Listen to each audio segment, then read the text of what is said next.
Today we're going to talk about something that's on, well, pretty much everyone's mind. What really makes us happy? We're often told that happiness is some kind of destination, right? A place you finally arrive at. But what if the science tells a totally different story?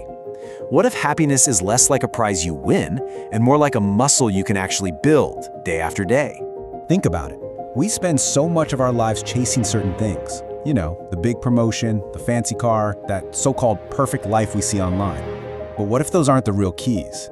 What if the things that truly bring us well-being are actually much closer and way more in our control than we've ever been led to believe? It's like there's this huge gap between what society tells us to chase and what actually scientifically works. On one side, you have this endless treadmill of chasing more money, more success, more stuff. But all the research, it points in a completely different direction, toward things like purpose, gratitude, and real human connection. And just understanding that gap, well, that's the first huge step. Okay, so to get to the good stuff, first we gotta clear the air. We're gonna dive in and tackle some of the biggest, most common myths about where happiness really comes from. Let's start with the big one, shall we? The idea that if I just had more money, then I'd finally be happy. I mean, we see this message everywhere, from every advertisement to every social media feed. But when you actually look at the data, a very, very different picture starts to emerge. So what does the science say? Well, it points to this number. This comes from some landmark research by 2 Nobel Prize winners, Kahneman and Deaton. And what they found was fascinating. They discovered that yes, money absolutely impacts happiness, but only up to a point. Once you're making enough to cover your basic needs and get out from under major financial stress, which they found was around $75,000 a year in their study, the emotional benefit of more money just flatlines. More income after that point just doesn't equal more day-to-day joy. Okay, so if a bigger paycheck isn't the golden ticket, what about success? You know, landing the dream job, buying the perfect house, hitting that huge life goal. Surely that has to bring lasting happiness, right?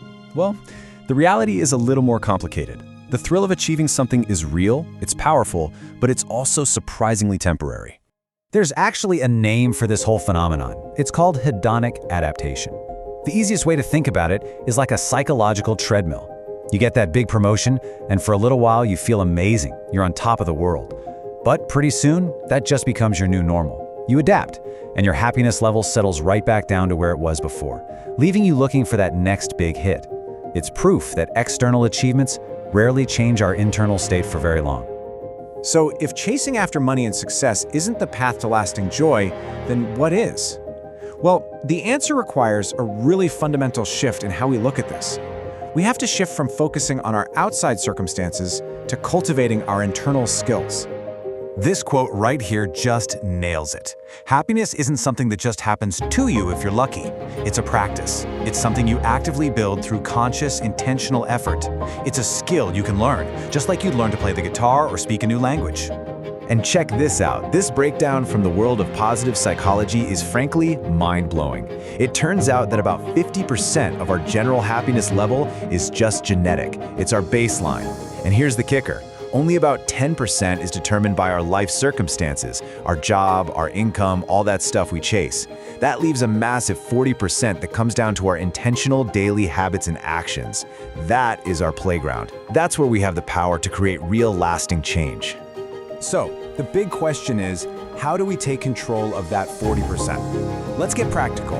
Right now, we're going to explore 3 incredibly powerful science-backed habits you can start using to literally train your brain for a greater sense of well-being. The roadmap here is actually pretty simple, but it is so profound. It really boils down to 3 key things: practicing gratitude, nurturing our social connections, and finding a real sense of purpose in our lives. Let's break each one down. First up, gratitude. And look, this is so much more than just saying thank you now and then. When you consistently focus on what you're thankful for, it can physically change your brain's structure and its chemistry for the better. Even simple exercises like writing down 3 things that went well each day can make you more resilient and more positive over time. And here's the cool neuroscience behind why that works. A lot of us are stuck in a cycle of chasing dopamine. That's the quick, fleeting reward hit you get from, say, a like on social media or a sugary snack. Gratitude, on the other hand, helps boost serotonin. That's the well-being chemical that gives you that long-term emotional stability and a deeper sense of contentment. You're basically shifting from chasing cheap pleasure to cultivating genuine fulfillment. Next up, connection. This one is huge. Humans are, at our core, social creatures. We need each other. The research here is just overwhelming. Strong, authentic relationships are a cornerstone of a happy life. They give us emotional stability and a sense of belonging that no amount of money or success can buy. It's really no surprise that this is a key trait in the world's blue zones, the places where people live the longest, healthiest lives. And finally, we have purpose. There's this wonderful Japanese concept for this called ikigai, which roughly translates to your reason for being. It's that sweet spot at the intersection of what you love, what you're good at, what the world needs, and what you can get paid for. Finding that purpose, that reason to get out of bed in the morning, is one of the single strongest predictors of lasting well-being. Now, I want to be really clear. This isn't just about feeling good emotionally. The skills we've been talking about have a direct, measurable, and profound impact on your physical health and even on how long you live. Let me just say that again because it's so important. Cultivating positive emotions is not a luxury. The science is showing us it is a critical component of a long and healthy life. Your mind and your body are deeply, deeply connected. And if you need proof, just look at this. The stakes are incredibly high. A massive 30-year study uncovered something stunning. People who reported being the least happy had a 14% higher risk of death than the people who were the happiest. This isn't just about feeling good. Your emotional state has real life or death consequences. So why is that? How does that work? Well, because happiness isn't just in your head. Positive emotional states actively work to lower stress hormones like cortisol, they improve your cardiovascular health, they boost your immune system to help you fight off illness, and they reduce chronic inflammation all throughout your body. So let's bring it all home. True, sustainable happiness, it's not found in a bigger bank account or a fancier job title.